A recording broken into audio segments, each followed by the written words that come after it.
ನಮಸ್ಕಾರ. ರಿವ್ಯೂ ಚಾನಲ್ಗೆ ಸ್ವಾಗತ. ನಾನು ಸೌಖ್ಯ ಗಾಂವ್ಕರ್. ರಾಜ್ಯ ಕಾಂಗ್ರೆಸ್ ಪಾಳ್ಯದಲ್ಲಿ ಭಾರಿ ಬೆಳವಣಿಗೆ ಆಗ್ತಿದೆ. ಸಿದ್ದರಾಮಯ್ಯ ರಾಜೀನಾಮೆ ಮುಂದೂಡಿಕೆ ಆಯ್ತಾ? 30 ಶಾಸಕರ ಮಾಸ್ಟರ್ ಸ್ಟ್ರೋಕ್ ಹೇಗಿದೆ? ಸೀನಿಯರ್ಸ್ ಯಾವ ರೀತಿ ಸಿಡಿದು ಎದ್ದಿದ್ದಾರೆ?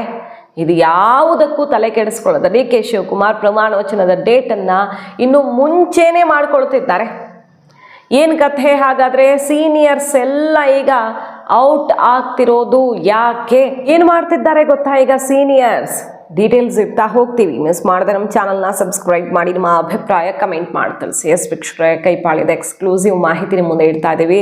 ಸಿದ್ದರಾಮಯ್ಯನವ್ರನ್ನ ಮನವೊಲಿಸೋದಕ್ಕೆ ಸಾಹಸ ಪಡ್ತಿದ್ದಾರೆ ಶಾಸಕರು. 30-35 ಜನ ಶಾಸಕರ ಮೀಟಿಂಗ್ ಆಗಿದೆ, ಕ್ಲೋಸ್ ಡೋರ್ ಮೀಟಿಂಗ್ ಆಗಿದೆ. ಅಂದರೆ ಅವರ ಪಿ ಎಗಳು ಅವರು ಇವರು ಯಾರನ್ನು ಒಳಗಡೆ ಬಿಡದೆ ಮೀಟಿಂಗ್ ಮಾಡಿದ್ದಾರೆ. ಎಲ್ಲರದು ಒಂದೇ ಒತ್ತಾಯ, ಓಪನ್ ಆಗಿ ಹೇಳ್ತಾನೆ ಇದ್ದಾರೆ ಅವರು. ಸಿದ್ದರಾಮಯ್ಯನವ್ರು ರಾಜೀನಾಮೆ ಕೊಡಲೇಬಾರದು.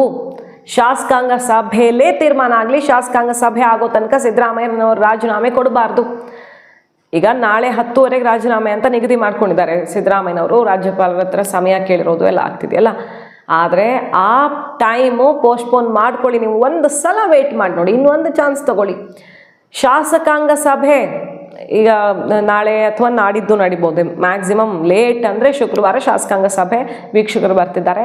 ಅಂದರೆ ಅಲ್ಲಿ ಶಾಸಕಾಂಗ ನಾಯಕನ ಆಯ್ಕೆ ಆಗುತ್ತೆ. ಡಿ ಕೆ ಶಿವಕುಮಾರ್ ಅವ್ರನ್ನ ಆಯ್ಕೆ ಮಾಡಲಾಗುತ್ತೆ CM ಅಂತ. ಅಂಥದ್ದೊಂದು ಮೀಟಿಂಗ್ ಅಲ್ವಾ ಅದು. ಆ ಸಭೆಯಲ್ಲೇ ತೀರ್ಮಾನ ಮಾಡ್ತೀವಿ, ನಾವು ತೀರ್ಮಾನ ಮಾಡ್ತೀವಿ. ನಾವು ಹೈಕಮಾಂಡ್ ಮುಖ ನೋಡಿ ಏನು ಪಕ್ಷಕ್ಕೆ ಬಲ ತುಂಬಿದವರಲ್ಲ. ಜನ ನಮ್ಗೆ ಓಟ್ ಹಾಕಿದ್ದು ಹೈಕಮಾಂಡ್ ಮುಖ ನೋಡಿನೂ ಅಲ್ಲ. ನಾವೆಲ್ಲ ಆಯ್ಕೆ ಆಗಿರೋದು ನಿಮ್ಮ ನಾಯಕತ್ವದಿಂದ. ಮತ್ತು ಮುಂಬರುವ ಜಿಲ್ಲಾ ಪಂಚಾಯತ್ ಚುನಾವಣೆ, ಲೋಕಲ್ ಬಾಡಿ ಎಲ್ಲ ಬಗೆಯ ಚುನಾವಣೆಗಳಿಗೆ, ಮುಂದಿನ ಚುನಾವಣೆಗೆ ನಿಮ್ಮ ನಾಯಕತ್ವ ಇಲ್ಲದೆ ಸಾಧ್ಯವೇ ಇಲ್ಲ. ಸೊ ನೀವು ಅದು ಹೆಂಗೆ ರಾಜೀನಾಮೆ ಕೊಡೋಕೆ ಒಪ್ಕೊಂಡು ಬಂದ್ರಿ? ನೀವು ಈಗ ನಾಳೆ ರಾಜೀನಾಮೆ ಕೊಡೋ ಹಾಗಿಲ್ಲ.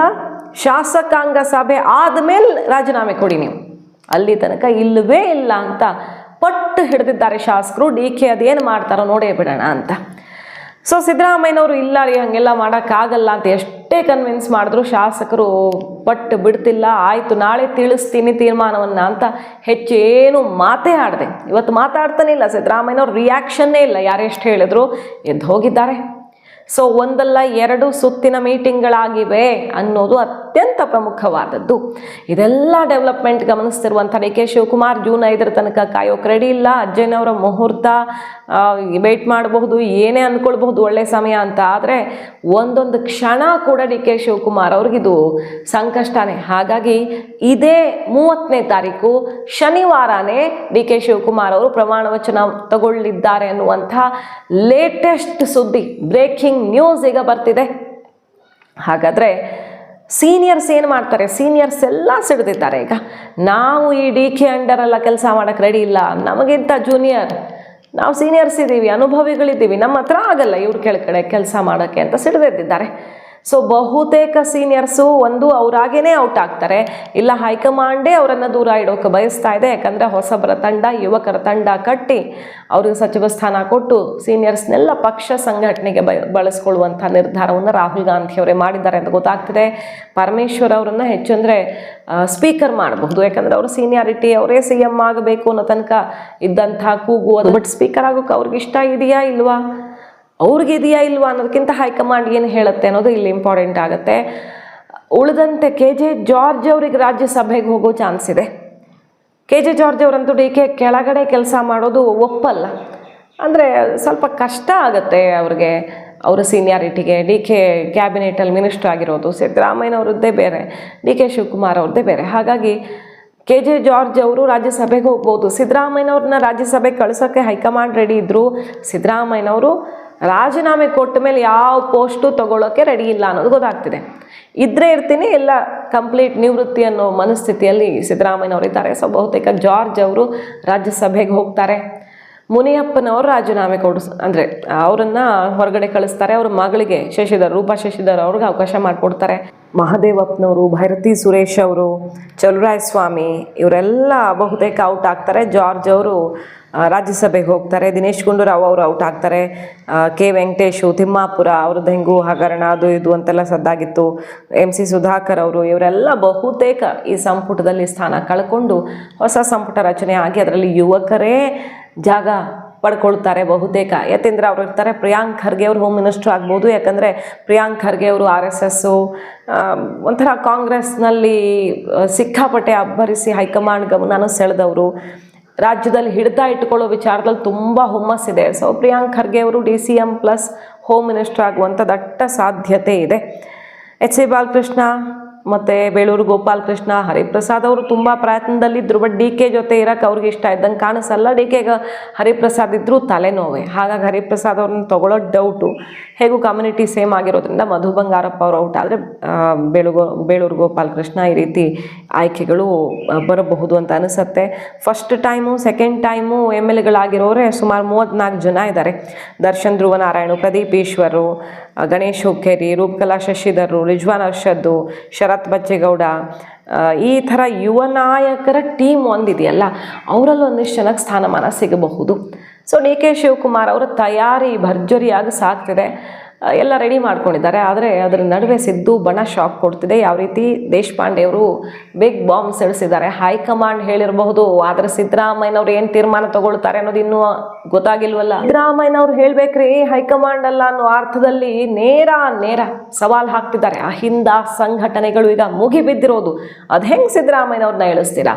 ಕಳಂಕ ಇಲ್ಲ, ಕಪ್ಪು ಚುಕ್ಕಿ ಇಲ್ಲ, ಏನು ಒಳ್ಳೆ ಕೆಲಸ ಮಾಡ್ಕೊಂಡು ಹೋಗ್ತಾ ಇರುವಂಥ ನಮ್ಮ ಕಮ್ಯುನಿಟಿಯ ಮಾಸ್ ಲೀಡರ್ನ ಟಚ್ ಮಾಡಿದರೆ ರಾಜ್ಯದಲ್ಲಿ ಅಲ್ಲೋಲ ಕಲ್ಲೋಲ ಸೃಷ್ಟಿ ಮಾಡ್ತೀವಿ ಅಂತ ಅಹಿಂದ ಸಂಘಟನೆಗಳು ಈಗ ಬೀದಿಗಿಳಿದಿರೋದು, ದೊಡ್ಡ ಮಟ್ಟದ ಹೋರಾಟಕ್ಕೆ ಕರೆ ಕೊಡ್ತಾ ಇರೋದು. ಹಾಗಾಗಿ ಸಿದ್ದರಾಮಯ್ಯನವರು ಇಳಿಯೋದಕ್ಕೆ ಅವರು ಒಪ್ಪಿದ್ರು, ಅವರ ಜೊತೆಗಿರೋರು ಯಾರೂ ಒಪ್ತಿಲ್ಲ. ಸತೀಶ್ ಜಾರಕಿಹೊಳಿ ಅವರು ಇವರು ಮಹದೇವಪ್ಪನವರು ಎಲ್ಲ ಮೀಟಿಂಗ್ ಮಾಡ್ತಿದ್ದಾರೆ. ಹೈ ವೋಲ್ಟೇಜ್ ಮೀಟಿಂಗ್ ನಡೀತಿದೆ. ಡೆಲ್ಲಿಯಿಂದ ಬರ್ತಿದ್ದಂಗೆ ಡೈರೆಕ್ಟಾಗಿ ಅವ್ರ ಮನೆಗೆ ಹೋಗಿದ್ದಾರೆ. ಬಹಳ ಜೋರಾಗಿದೆ ಕ್ಲೋಸ್ ಡೋರ್ ಮೀಟಿಂಗು. ಕಡೆ ಕ್ಷಣದ ಆಟ ಏನು ಸಾಧ್ಯ ಅಂತ ನೋಡ್ತಿದ್ದಾರೆ. ಹಾಗಾಗಿ DK ಶಿವಕುಮಾರ್ ಅವರು ಇನ್ನು 4 ದಿನ ತಡ ಮಾಡೋದು ವೆರಿ ವೆರಿ ಡೇಂಜರಸ್ ಅಂತ ಸ್ಯಾಟರ್ಡೇನೆ ಮುಹೂರ್ತ ಫಿಕ್ಸ್ ಮಾಡ್ಕೊಂಡಿದ್ದಾರೆ ಅನ್ನೋದು ಗೊತ್ತಾಗ್ತಿದೆ. ಸಿದ್ದರಾಮಯ್ಯನವ್ರಿಗೆ ರಾಹುಲ್ ಗಾಂಧಿ ಅವರು ಎಂಥ ಶಾಕ್ ಕೊಟ್ಟಿದ್ದಾರೆ ಅಂದರೆ, ಸಮಯ ಕೊಡಿ ಅಂತ ಕೇಳಿದ್ದಾರೆ. ಜಾತಿ ಗಣತಿ ಫೈನಲ್ ಮಾಡೋದಕ್ಕಾದರೂ ಸಮಯ ಕೊಡಿ ಅಂತ ಕೇಳಿದ್ದಾರೆ. ಆದರೆ ರಾಹುಲ್ ಗಾಂಧಿ ಅವರು ಒಂದು ಮಾತು ಕೇಳಿಸ್ಕೊಳ್ಳದೆ, ಇನ್ನು ಹೆಚ್ಚು ಕಾಯಕ್ಕಾಗಲ್ಲ, ಹೈಕಮಾಂಡ್ ತೀರ್ಮಾನ ಮಾಡಿದೆ, ನೀವು ರಾಜೀನಾಮೆ ಕೊಡಲೇಬೇಕು ಅಂತ ಕಡ್ಡಿ ತುಂಡು ಮಾಡಿಬಿಟ್ಟಿದ್ದಾರೆ. ಸೋನಿಯಾ ಗಾಂಧಿಯವರ ಮತ್ತು ಪ್ರಿಯಾಂಕಾ ಗಾಂಧಿಯವರ ಜೊತೆಗಿನ ಚರ್ಚೆಯ ಬಳಿಕ ಸಿದ್ದರಾಮಯ್ಯನವ್ರಿಗೆ ಬಹಳ ದೊಡ್ಡ ಆಘಾತ ಎದುರಾಗಿದೆ. ಆಮೇಲೆ ಒಂದೇ ಒಂದು ಮಾತು ಆಡದೆ ಒಪ್ಕೊಂಡು ಸಿದ್ದರಾಮಯ್ಯನವ್ರು ಎದ್ದು ಬಂದಿದ್ದಾರೆ. ಸೊ ಇಷ್ಟೆಲ್ಲ ಆದಮೇಲೆ ಈಗ ಆಪ್ತರು ಈ ರೀತಿ ಪಟ್ಟು ಹಿಡಿದಿರೋದ್ರಿಂದ ಸಿದ್ದರಾಮಯ್ಯನವರು ಯೂಟರ್ನ್ ತಗೊಳ್ತಾರೆ ಅಂತ ಏನೂ ಅನಿಸಲ್ಲ. ಆದರೂ ಕೂಡ ನಮ್ಮ ಬಲ ತೋರಿಸ್ತೀವಿ, ಶಾಸಕಾಂಗ ಸಭೆಯಲ್ಲಿ ಅದೇನು ಮಾಡುತ್ತೋ ಹೈಕಮಾಂಡ್ ಅನ್ನೋದೊಂದು ಎಚ್ಚರಿಕೆ ಕೊಟ್ಟಿರೋದ್ರಿಂದ DKಗೆ ಶಾಸಕರ ಸಪೋರ್ಟ್ ಇಲ್ಲ ಅಂತ ಶಾಸಕರ ಸಭೆಯಲ್ಲಿ, ಅಂದರೆ ಶಾಸಕಾಂಗ ಸಭೆಯಲ್ಲಿಯೇ ತಿರುಗಿ ಬೀಳುತ್ತಾ ಶಾಸಕರ ಟೀಮ್. ಒಂದು 50-60 ಜನ ಶಾಸಕರು ಈ CM ನಮಗೆ ಬೇಡ ಅಂತ ತಿರುಗಿ ಬಿದ್ದರೆ ಅದೊಂಥರ ದೇಶದ ಇತಿಹಾಸದಲ್ಲಿ ಬೇರೆ ರಾಜ್ಯಗಳಲ್ಲಿ ಎಲ್ಲೂ ಆಗದಂಥ ಒಂದು ಡೆವಲಪ್ಮೆಂಟ್ ಆಗಿಬಿಡುತ್ತಾ ಅನ್ನೋದೊಂದು ಆತಂಕ ಈಗ ಆವರಿಸ್ಕೊಂಡಿದೆ DK ಬಣಕ್ಕೆ. ಶಾಸಕರು ಏನು ಮಾಡ್ತಾರೆ?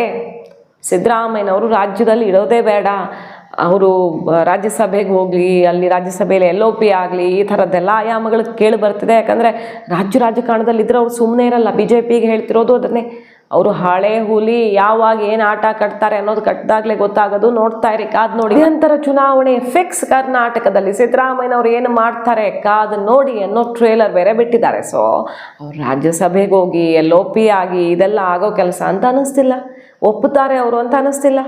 ಅವರ ಭಾಷೆ ಮತ್ತು ಅವ್ರ ಬೇರೆ ಬೇರೆ ಕಾರಣಗಳಿಂದಾಗಿ ಅವ್ರಿಗೆ ರಾಜಕಾರಣ ಬಿಟ್ಟು ಬೇರೆ ಎಲ್ಲೂ ಹೋಗೋಕ್ಕೆ ಇಷ್ಟ ಇರಲಿಲ್ಲ, ಈಗಲೂ ಇಷ್ಟ ಇಲ್ಲ. ಸೊ DK ಶಿವಕುಮಾರ್ ಅವರು ಏನೇ ಪಟ್ಟು ಹಿಡಿದ್ರೂ ಕೂಡ ಸಿದ್ದರಾಮಯ್ಯನವರ ಲೆಕ್ಕಾಚಾರವೇ ಬೇರೆ ಇದ್ದಂಗೆ ಕಾಣಿಸ್ತಾ ಇದೆ. ಕುರ್ಚಿ ಬಿಟ್ಟು ಕೆಳಗಿಳಿಯೋವಾಗಲೂ ಕೂಡ DKಗೆ ಒಂದಷ್ಟು ಸಮಸ್ಯೆ ಆಗುತ್ತಾ? ಸಿದ್ದರಾಮಯ್ಯನವರು ಇಳಿಯೋ ಸಮಯದಲ್ಲಿ ಇಳಿದ ಮೇಲೂ ಅವರೆಲ್ಲ ಆಯಿತು ಹೈಕಮಾಂಡ್ ಹೇಳಿದಂತೆ ಇಳಿದು DK ದಾರಿ ಸುಗಮ ಮಾಡಿಕೊಟ್ರೂ ಕೂಡ ಸರ್ಕಾರಕ್ಕೆ ಸಂಕಷ್ಟ ಬರುತ್ತಾ ಅನ್ನೋ ರೀತಿಯಲ್ಲಿ ಕಾಣಿಸ್ತಿದೆ. ಶಾಸಕರು ಸಿಡ್ದೆದ್ದಿರೋದು, ಸಚಿವರುಗಳು ಸಿಡ್ದೆದ್ದಿರೋದು. ಇವರು ಮುನಿಸಿಕೊಂಡ್ರೆ ನಾಳೆ 30-40 ಜನ ಶಾಸಕರು ಮುನಿಸ್ಕೊಂಡು ಎದ್ದು ನಿಂತು ಬಿಟ್ರೆ ಸರ್ಕಾರದ ಕಥೆ ಏನಾಗತ್ತೆ? ಅದರ ಫಸ್ಟ್ ಟ್ರೇಲರ್ ಔಟ್ ಆಗಿದೆ. ಈಗ ಮಾಹಿತಿ ನಿಮ್ಗೆ ಇಷ್ಟ ಆಗಿದ್ರೆ ಮಿಸ್ ಮಾಡದೆ ನಮ್ಮ ಚಾನಲ್ನ ಸಬ್ಸ್ಕ್ರೈಬ್ ಮಾಡಿ, ನಿಮ್ಮ ಅಭಿಪ್ರಾಯ ಕಮೆಂಟ್ ಮಾಡಿ ತಿಳಿಸಿ. Thank you.